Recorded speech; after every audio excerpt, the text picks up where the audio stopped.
Bienvenidos a esta actividad integradora que lleva por nombre vectores, correspondiente a la actividad integradora de la unidad número 4. Vectores.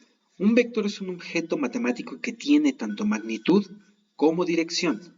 Este puede ser localizado mediante un espacio en un plano cartesiano y es denotado por una flecha cuya longitud representa la magnitud y cuya orientación indica la dirección. Son principalmente aplicados para describir movimientos, fuerzas u otras magnitudes físicas. Las propiedades de un vector son 4. La conmutatividad, la cual quiere decir la adición de dos vectores no depende del orden, es decir, que tanto puede ser A más B como B más A, y el resultado no tendrá variación. La asociatividad. La suma de tres vectores se puede agrupar de cualquier forma. Es decir, tanto podemos agrupar primeramente A más B y después más C, como podemos aislar la A y hacer un grupo B más C. El resultado no tendrá diferencia. También existe la existencia de elemento neutro, es decir, que si un vector se suma a un valor nulo o un vector nulo, este no cambia su valor. La existencia de opuestos. A cada vector le corresponde un vector opuesto, que al sumarlo da un vector nulo. Es decir, es un vector con magnitud y dirección, tiene un vector opuesto con también la misma magnitud y dirección. Es por eso que al sumarse da un vector nulo.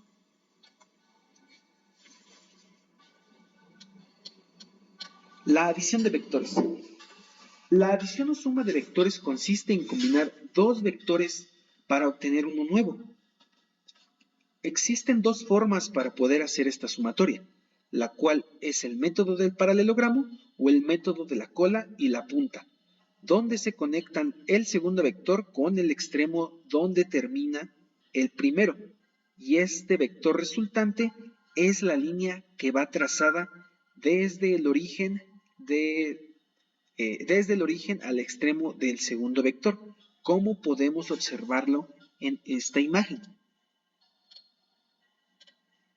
Tenemos un primer vector indicado en color azul, un primer vector indicado con este color rojo de esta primera flecha, que lo denotamos como vector X.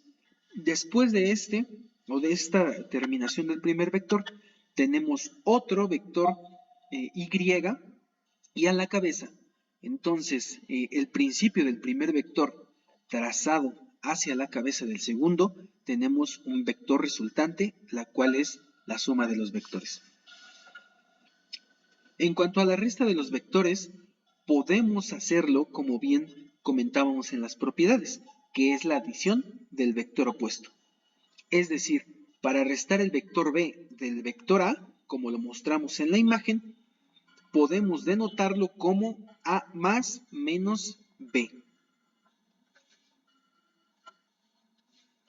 La multiplicación de vectores cuando éste se multiplica por un escalar, obtenemos la misma dirección del vector que ya tenía predeterminada, pero se agrega la magnitud por la cual se multiplica este valor.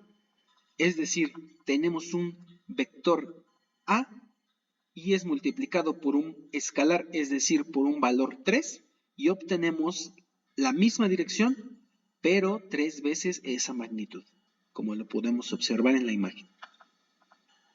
En cuanto al producto escalar o producto punto también llamado, es el producto escalar de dos vectores A y B se define como A por B es igual al producto escalar por el coseno de teta, donde teta es el ángulo entre los dos vectores, como lo podemos observar en esta imagen, es decir, la apertura que hay de A a B desde el punto de origen.